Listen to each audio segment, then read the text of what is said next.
read this thing in the Scientific American that in Italy they've outlawed keeping goldfish in round bowls because it distorts the reality of the goldfish. And this article said, you know, well... Finally, we should do that in person. What is... This is for real. They passed a law in this town saying you can't keep goldfish. I always knew Italians were fucking nuts. but now we have proof. Finally. But actually what it goes on to say, and it's written by Stephen Hawkins and some other guy. My apologies to anyone of Italian descent who may be listening to this or may listen to this in the future. I was just joking. What he goes on to say is that, you know, any way you look at reality makes assumptions. You look at Timothy Leary looked at reality, they say, and saw something completely different. And the implication that I got from that, I haven't finished the article, but the implication was that there is no one reality. Yeah. There's no one perspective. There's no one perspective. There's no one perspective, and there's no one looking at the reality. Yeah. I mean, what can this look like?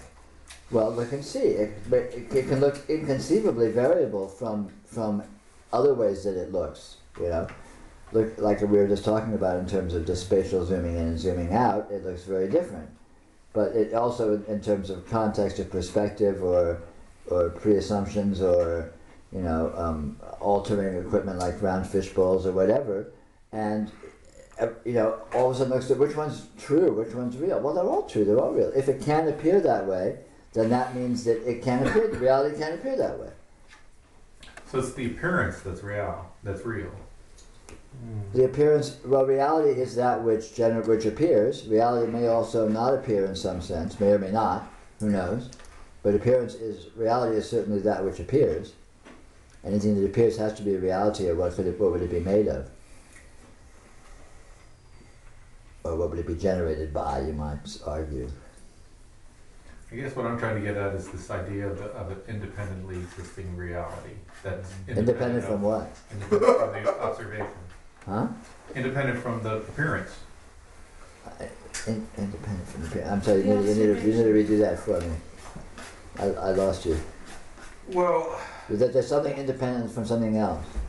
Something that is out there that's real, independent of my experience of it. Well, then you need to define this word real. What does real mean? In point of fact, for humans, real means experience. If someone says ghosts are real and another person says ghosts aren't real, the person that says ghosts are real is arguing that they're experienceable, and the person that says they're not real is arguing they're not experienceable. Right. Yeah. So real. I mean, I can say there's no pink elephants in this room because I'm not experiencing them. You could say there are because you are. Or you could say there are pink elephants in this room, but I'm not. But you're not experiencing them, and I'm not, and that's just what we call bullshit. Which may or may not be real. There may be pink elephants in the room that are impossible to be experienced, but in what sense are they real? In that sense, bullshit is real, which means have at it, right? So in other words, empirically, experience is the canon of reality, and if you look at this notion real, philosophically, it boils down to the idea of experience. Yeah. So therefore, to start from that as your starting point of what the canon of reality, and then to extrapolate that there might be some reality which is not experienceable, is moving into fantasy. You can argue that what is experienceable is somehow an artifact of something that is not experienceable, which is the basic argument for the people who argue for an objectively existing world. They say there's a world out here which exists and is real, and when we're experiencing a part of it, this objectively existing world is responsible for a portion of it that we are experiencing at the moment, which is the basic modern consensus materialist worldview, right? That consciousness is but this world is it's absolutely unknown and unverifiable whether it actually exists, so it's basically bullshit. It may or may not be here, just like the pink elephants that no one will ever see may or may not be in this room, but or at the very most it exists concept. Yeah, that's what by bullshit I mean concept. Yeah. Yeah. Well, So, in the context of this, and I guess the question I have is, does that understanding, if there is any understanding there, help at all? Because it seems like even understanding that just gets you a bigger concept. That's And what's it? No, understanding of the value of understanding that is to see that the only thing worth looking at is experience, and don't worry about notions of reality. Just redefine reality to be reality equals experience, and then you can throw the word reality out the window and look at what experience is. And when you find out what experience is, you'll discover what reality is. I mean, this is the basic, appealing to some transcendence which is beyond experience. It's beyond experience, so it's fantasy, even if it's true, in some sense. If you can't know it, so before you appeal to what you can't know, why not exhaust the possibility? Why not exhaust the possibility? good job. that's how it works. No way.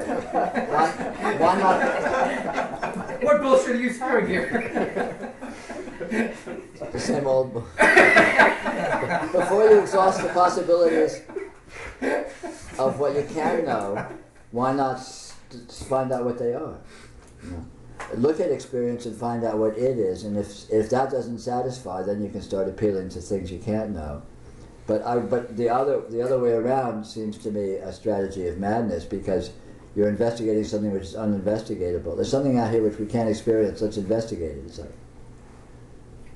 But isn't that's whereas, what we usually do? yes, exactly, and that's why it's not fruitful. I think it's What I'm saying is, here's experience. Investigate it.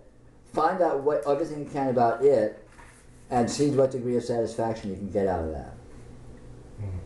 And if that doesn't do it, you can start scratching your head and considering alternatives, if any. But my argument is, I think you will probably find that there is satisfaction, and in fact ultimate satisfaction, to be found in discovering what experience itself is. And it has the advantage that it's investigatable. It's here. You can actually look at it. You can actually investigate it. It's real. It's present. And realities which are, in some arguable sense, realities which are not present and not experienceable, why waste your time pretending you're investigating them? John. That's not what pink elephants look like. I've seen them.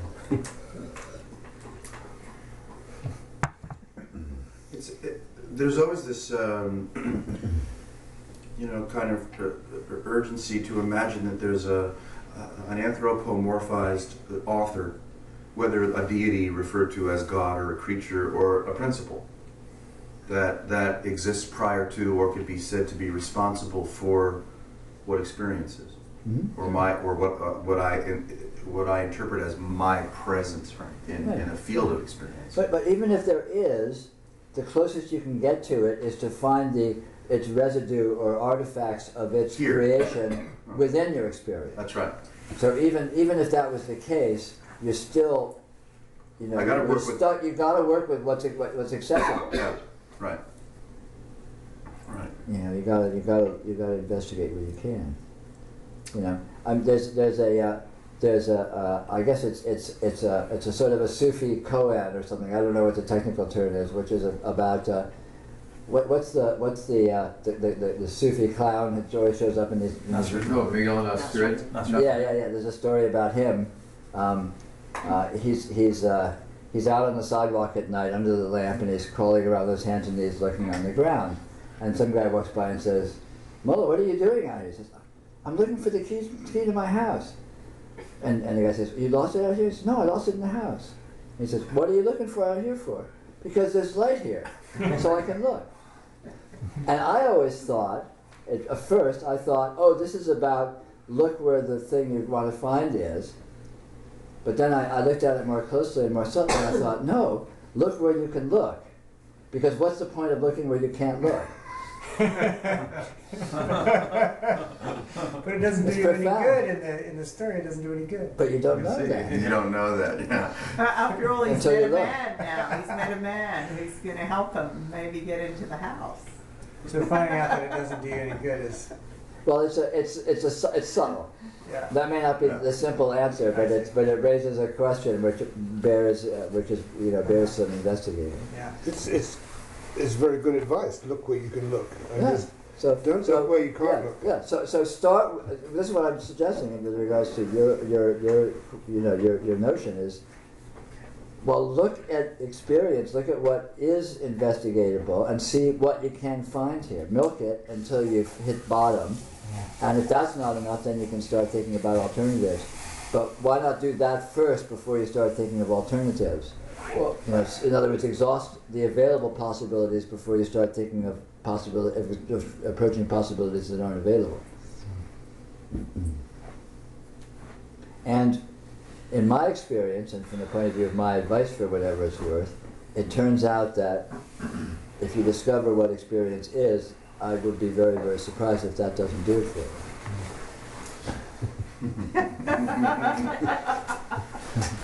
Spoken like a true. And you can look anywhere for that. Yeah, of course. Because anywhere you look is an experience. Doesn't matter what you look at. You can start your investigation anywhere, and you'll find the final solution right there.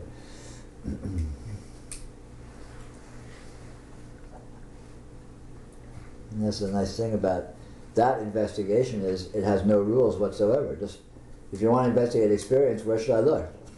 What difference does it make? Because experience is nakedly revealed anywhere and everywhere within experience. So you get to the finish line wherever you look. well, confused again. Because, You're thinking. Yeah? well, the more I look, the more that there's a kind of, I don't know what they call it, notness. So, okay, fine. Okay. What now makes you think that's not the finish that's- line? Huh? Oh, I didn't think it was, but it doesn't feel like it at all. But it sure feels like there's a deep curiosity about it, because this is not like anything. Cool. I think, or Cool. whatever. Well, have at it. But, Keep but going. isn't that what he's talking about? I have no idea what he's talking about. I worry about what he's talking about. What are you talking about? What he's talking about is You his problem. say look. You say look where you can. Yeah, But that's where you can. this doesn't look. This doesn't seem to be something you can actually look at. Well, then maybe then you found something. You found that when you look that what you're looking at is something that can't be looked at. That's an interesting result. See, is that a final result or is that just a provisional result? It feels provisional. Okay, well then keep looking until it feels final, and then look some more until it's self-verifyingly final. And you could say that about any result of looking. It Absolutely. doesn't mean that if you can see it, doesn't mean you should stop looking. I've been looking and I find self-verifying bullshit. It's amazing. Yeah.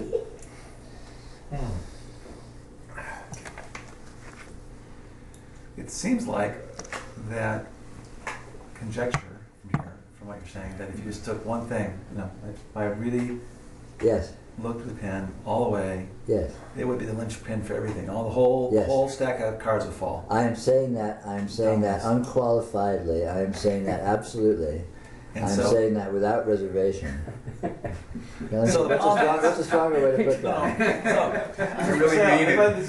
Categorically. So that That means, pen is God. which means that the basic problem that is that in my case I haven't looked all the way into one thing, Anything. Yes. into anything. Yes. Yeah.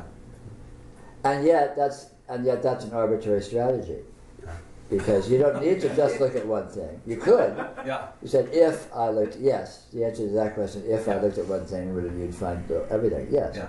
But if you looked at randomly around at everything, would you find everything also? Yes. I hit a There's point. nothing to find but reality. I find that when I start looking closer, sometimes I get past certain layers Right. of, spatially or even temporally. But then I hit a point where it's almost like when you have No, magnets. Stop. Yeah. It's not a matter of going through layers to get to reality. It's a matter of going through layers to discover that that the reality is layers. The layers are the finish line. Really? Yes, really. Am I right, John? Yeah, absolutely. Can I finish my my? That's my delusional question. Yes, please. I didn't mean to cut you off. I thought it was kind of a nice point, but what the heck? Yeah. Oh yeah, that later. But anyway, Yeah. Pick that up again. No, because sometimes it feels I like want to follow my delusions. no, it feels like it's like two magnets coming the opposite, Yeah. like that. Is they can't look anymore. You can't. They do this sort of thing. Yeah. But that's because I'm kind of looking for the wrong thing. I should be just happy seeing the layers. Yeah. Yeah. Watch the layers, watch the way they appear, watch the way they morph one into another, and that very event is the finish line. That very event is reality. Reality is not something that you ultimately arrive at after you go through all these layers, which are somehow not it. Reality is that which appears as layers. And the layers are nothing other than reality itself. And the layers aren't really layers, and as you're with the layers, they reveal themselves as being not really layers, layers being a wholly inaccurate way of referring to their actual dynamism. That's it? Rats! I've got to say more! There's got to be something else. Come on. A mutiny. We're going to have a schism here. What about those elephants?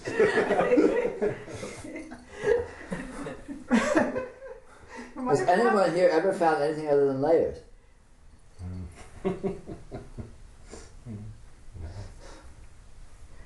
No.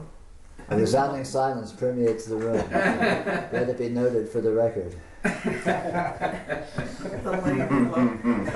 I just think some people's layers are better than others. That's probably.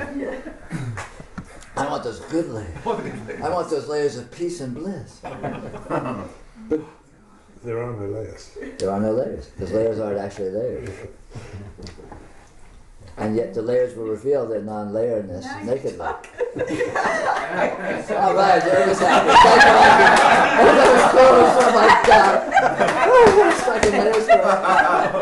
She's back on board. Oh, What was the hat, lady? We fished Irma out of the sea.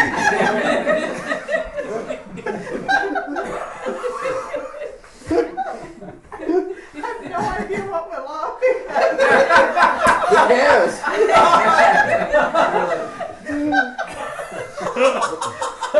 Does it matter? What's the difference? I think we're celebrating the end of the schisms. Yeah, that's right. That's enlightenment.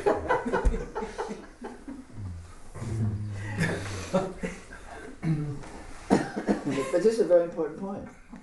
You know, the layers are the finish line. You know, look, just wherever you are, it's not a matter of penetrating it to get to something more real. Wherever you are, that's reality. But see what it is. Yeah. And in seeing what it is, it will go somewhere else, because that's the nature of it. And when you see what it is, you'll see it's not really a layer and it's not really anywhere, but it will still go somewhere else, and it will still be arbitrarily designatable as a layer. Yeah. That's what you were saying before, that it couldn't see it, that it just went away from itself. Yeah. That's what this is. This is that which goes away from itself. This is that which deviates from itself endlessly. This is that which generates endless versions of itself, which constantly and infinitely morph into more endless versions of itself. And there's nothing else. You know, layers of an onion. It's not like you're going to get to the center. The layers are the center. This is it. This is it right here. This is it. And there's no preferred vision. There's no preferred layer. The superficial layer is no more or less superficial than the most subtle, transcendent, blissed out, infinite dimensional, hyperspatial, atemporal, weirdness that you can stumble on. That and this are one and the same. So that probably answers the question I wanted to ask. Say, someone really has no deepening at all. Yeah. He just sees the world in the most superficial way. Uh-huh. Is it possible to be, has no psychic experience, doesn't see sparkles, nothing moves, Yeah. it's just stuff, Sure. singles. Can he reach, apprehend reality from that vantage point? He goes no depth. I don't see why not. He's looking at reality all the time. Yeah. There's nothing but reality. Right. So even the most. All you need to do is let go of the idea that it's not real. Mhm. The problem is not seeing reality, the problem is letting go of unreality. Okay. And the point of all this investigation and exploring experience and seeing sparkles and all that is not for the investigating and the seeing sparkles. That's all irrelevant. The point of that is as an arguable adjunct to letting go of holding that a particular version of it is real or unreal, Mm-hmm. or is normal or not normal. The problem is not what it looks like, the problem is what you're holding it to be. It's always just reality. It's impossible to have anything present than 100% reality. It's impossible to have anything present than 100% divinity. The only problem is holding it to be other than that. May I ask about this? I mean, I thought part of the point of seeing sparkles Go for it. is that I'm not ashamed to talk about sparkles. it's called sprinkles. The original book. Is that instead of things being made up of solid, it actually is made of these flashings and trillions of flashings, and then that Yeah. permeates into the seer is also of that Sure. same. That's one of Fizzy. that's one of the modes of experience, certainly. But I'm just thinking that's more like that in keeping with that. It's more easy to. I mean, that would make a definition of radiance right there. That's what things Well, it's are. more. It may be arguably more explicit, Mhm. explicitly radiant, but it's not actually more radiant. An absolutely normal experience is exactly that as well. And again, the point of experiencing the sparkles directly is not because the sparkles are better or truer. It's because you're broadening your experiential palette of what this can look like, Okay. which might loosen your hold on normalcy, might loosen your hold on your worldview, which is the only issue. Okay. The point isn't that the sparkles is a better way to see it. The point is that you're getting off your butt and discovering that there's, your experience is a broader and wilder thing than you're used to holding it being, which may motivate you to broaden your views, like go, loosen up a little.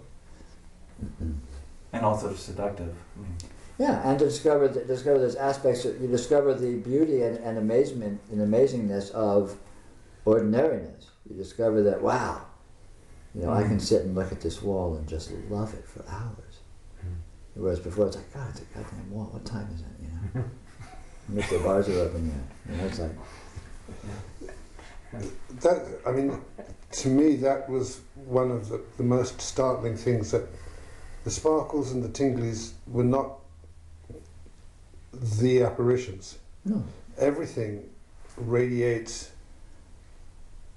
energy or something on every wavelength in every direction all the time. Yeah, this is it. And the only thing that prevents you from noticing it is the idea that it's not true. That's right. It's there. Fantasy that it's it's there not right true. in front of you. Yes, completely obvious. Normalcy is absolute transcendental, aspatial, atemporal divinity. Period. Nakedly revealed. And if you're not seeing it, it's your fault. It's not because it's not it and it's not obvious. And all of this trickery and all of these techniques and all this exploration is not to change anything or to make it more so or something. It's to dislodge your fixity of delusion that motivates you to censor your experience and not notice how astounding it is, obviously and explicitly and like blatantly. It's impossible to have an experience that is not mind-blowing. It's impossible unless you create an imaginary condition of non-mind-blowingness and superimpose it on your experience. You know, and realization is just this very, very, very simple phenomena of noticing what your experience actually is. Any experience, not some special transcendental experience, you know, but just any experience. You know, you walk in a room and say hi to a friend. You know, you look at your watch and wonder what time it is and wonder if you're late for work. This is inconceivable. It's inconceivable, and obviously so. And if it feels normal or boring or something, you're supplying the normalcy and the boringness, because there ain't none there. There's none to be had. It doesn't exist. So, I mean, that's kind of what we're looking at here. You know? And it's easy to get it asked backwards. It's easy to think these techniques are somehow important because they're taking you somewhere that is worth getting to. But it's just the opposite. They're just shaking you up, you know, trying to chip the ice off the pond so that you can see the water, you know.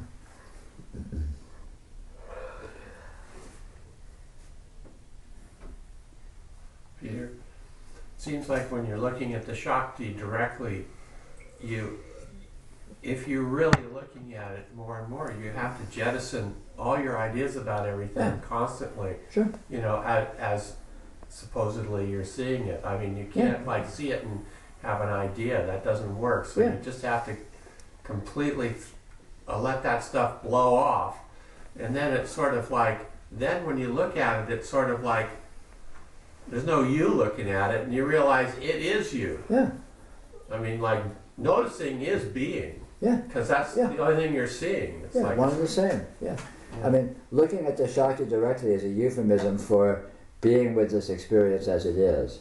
Yeah. Which reveals very directly and very obviously and immediately absolute dynamism, absolute spontaneity, absolute inconceivability, absolute impersonality, absolute let's call it subjectivity, where what is experienced and what is experiencing are clearly seem to be one and the same and meaningless to differentiate them. All these things are very clearly revealed by this phenomena we're euphemizing as noticing or as being with the energy or as being with the Shakti directly or blah blah blah. Yeah.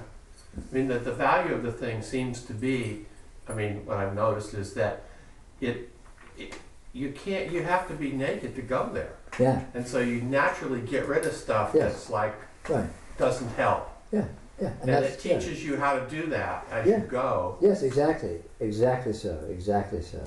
That's the entire technique / path / process in a nutshell. And then I was noticing, like, looking back on this, when you're not doing that, you know, I mean, when you're seeing normal life, supposedly normal life, then you kind of like, you've seen it more nakedly, and then, so when you look at the normal life, you don't necessarily grab onto it like you used to. Yeah. I mean, you can, I guess, I don't know. Yeah. But there's a certain kind of like, I can see why this is Nirvikalpa Samadhi, because I've been supplying all this crap. Yeah. And I don't need to. Yeah, you don't need to. When you don't supply a worldview, there's no loss. There's nothing lost. Yeah. And when you do supply it, there's nothing added. Yeah. Right. Do you actually supply it? No, that's another euphemism for mysterious, miraculous. Because there's no you condition. to supply it. Yeah, of course. And there is no worldview. Right, of course. But to the extent that it feels like a worldview. Yeah, and it feels like an I. Yeah. Then it's. Then it kind of feels like that there's this real acuity and being with it that you don't get in another, in regular. It is an absolute acuity, and being with it is being with that acuity. But this is it. This is that acuity, and noticing is just noticing the acuity. It's not the acquisition of some acuity that was lacking previously. What is the definition of acuity? I don't know. Precise functionality. Oh. presence, sharpness. And there is no way to get that. It's grace. Yeah, it's grace. But grace can look like busting your ass. Grace Or can not. look like busting your ass and can look like walking around a tree. Yeah. But since this is all grace anyway, there's no reason to have an a priori notion of, oh, I shouldn't do that because that's not grace. No, there's no reason not to bust Or your not. ass. Yeah. Or to bust your ass. Yeah. Yeah, I mean, by hook or by crook. Lie, cheat, steal, or do your homework and floss. Doesn't matter what strategy you use as long as it works. But if you floss, floss with glide. Mental floss. Well, floss isn't really floss. See the flossies.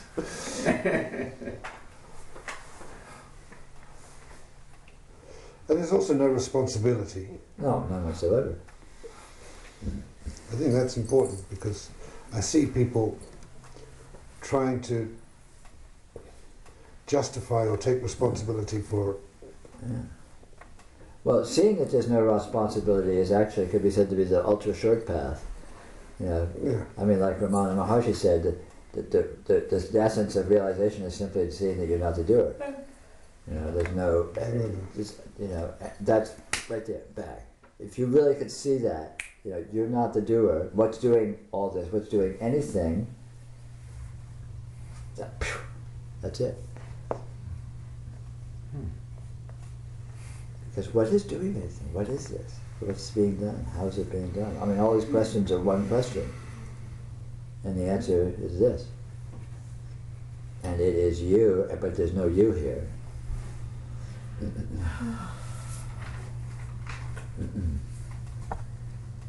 Yeah, Peter, I was when I woke up this morning. It was a long night, and I had some funny dreams. I woke up this morning. I thought, gee, I don't really see. I'm not seeing this thing very clearly. Sure. That really sucks, And then I thought, well, I'm not even here. What it's doing is totally divine. Yeah. I can trust it. In fact, it might as well because I'm not in it. Yeah. Let Sure. it do what it wants. Yeah. If it wants to be in a mood or Yeah. experience Totally. some weird energy, hey, that cool. How do I know where it's going? Yeah. Absolutely. And then later I was able to sort of look at the Shakti again, really clearly, and then get some sort of clarity. I mean, it was really strange. It's really going back and forth a lot. Yeah. But ultimately, the more you go through that, you'll discover the back and forth is not changing anything, and it's not back and forth between one condition or another. Yeah. It's just this bizarre and constant morphing and weird kind of shifting Yeah. of divinity. Yeah.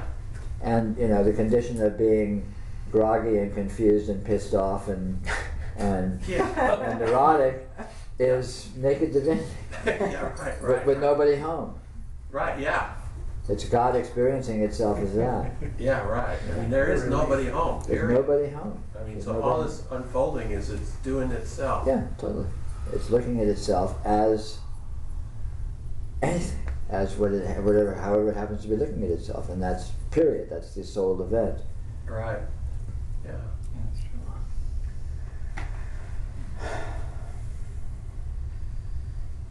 What's experiencing this is not a you, and what's doing all this, what's appearing as this, is not a you.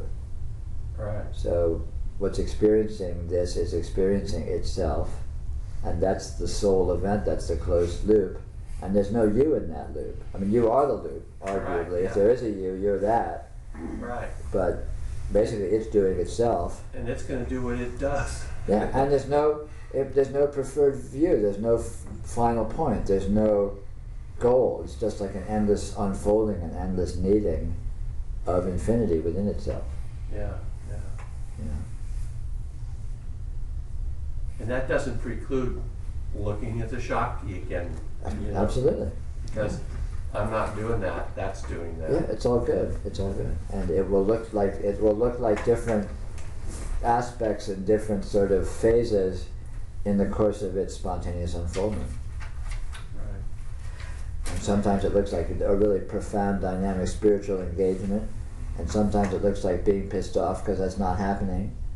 You know, sometimes it looks like anything. It can look like anything, and it's not. The point isn't that one way that it looks is in any way better or worse than any other way it looks. Yeah. The point is to discover that that's the case. Right. Doesn't matter how it looks, it never departs from itself. Right. It's never improved by what it looks like, and it's never detracted by what it looks like. So there's no preferred way for it to look. Yeah. It's always the finish line. It's always the pure divine presence. Yeah. Yeah. Simple fact.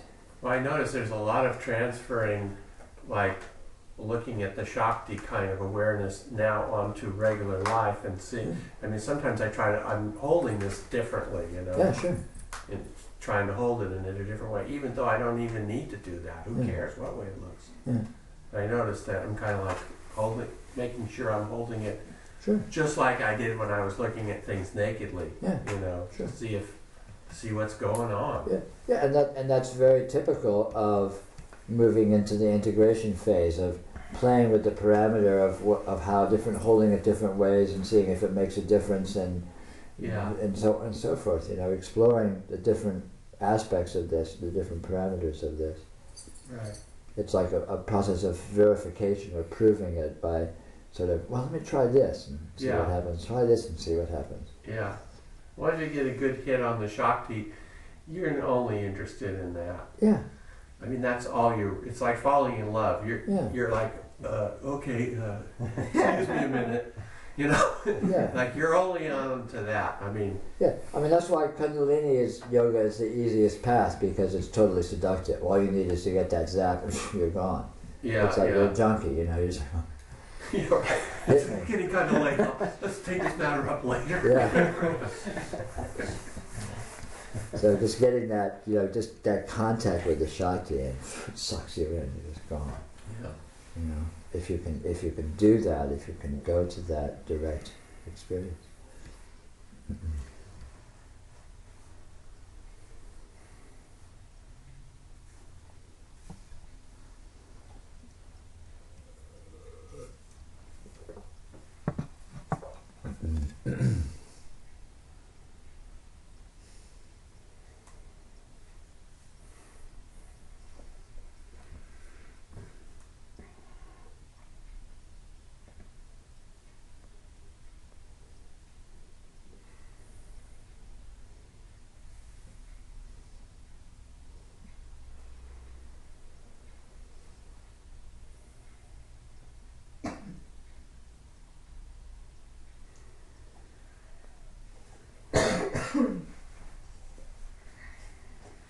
You don't talk too much about the censorship, which I found interesting, how it could mask this incredible happening. Yeah. That's happening all the time, and yet we are censoring it. Yeah, it's miraculous. How to look at that, or I mean, if that, I know that you like to emphasize the seeing rather than the prevention of that seeing, but Accentuate the positive, minimize the negative. Yeah, no, for sure. it's worth looking, or how to look at that, you know, what is going on there that is just Well, the easiest way to look at it is to bypass it or go to another mode of it, and then in the transition you can discover it. Because the problem is, of course, when you're in it, you don't even know that you're in something. You just think it's just objectively true.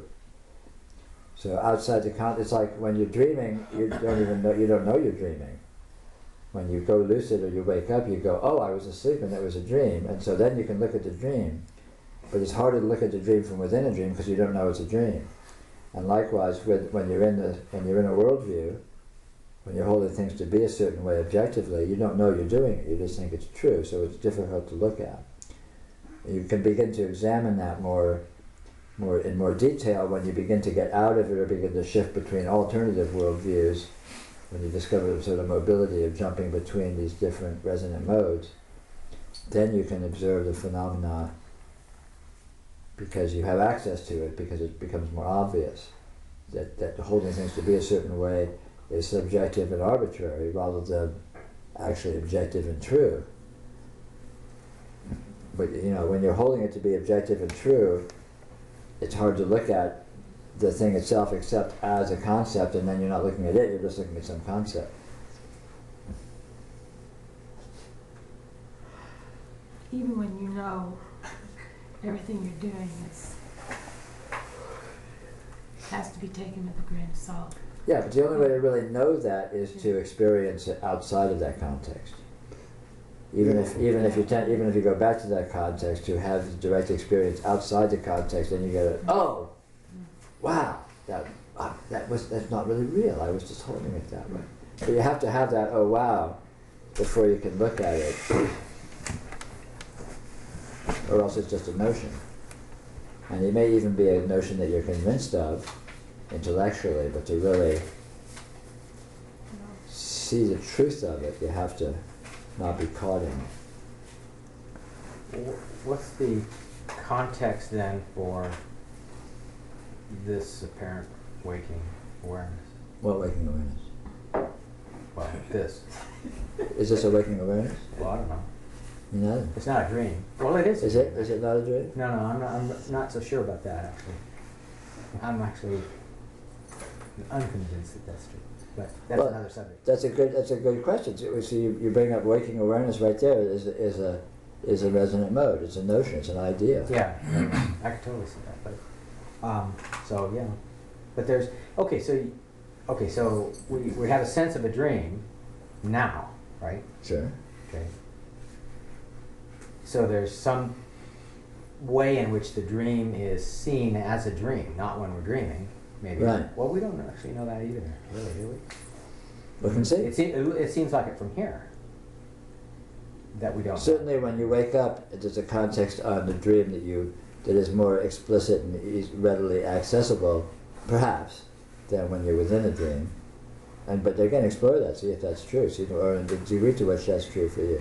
And again, in this experience, you can see it as waking consciousness, and if you can see it as other than waking consciousness, or as not necessarily waking consciousness, or as a question mark, yeah, then what's up with that? Yeah. So and right away, then you can explore. You can be both within the mode of it being waking consciousness and without the mode of it being waking consciousness, and then you can actually look at what's up with that, what's going on with that. That's what we were talking about. If you can say, I don't know if this is waking consciousness, then you can look at waking consciousness, because then you can say, yeah, but I can feel this is waking consciousness, sure. But in reality, I don't know if it is. And if you can really own that, if you can really have that perspective, then you're empowered to look at the phenomena of holding it to be waking consciousness versus having a question mark, and you can look at that mechanism a little more objectively and precisely than just as a notion. You can look at how this holding happens.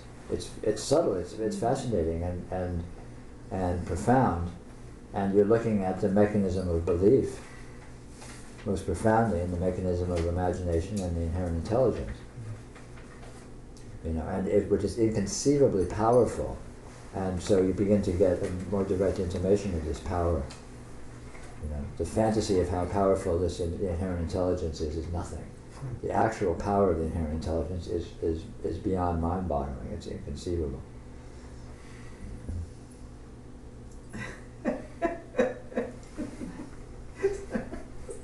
So the denser we are, the more intelligent it's working.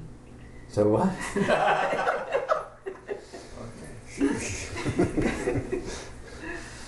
I like your arbitrary leaps of logic. It's a good strategy.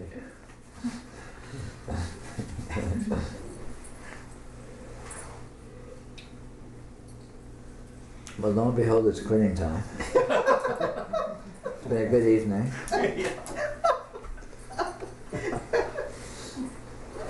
Good night, anybody online? There were a few.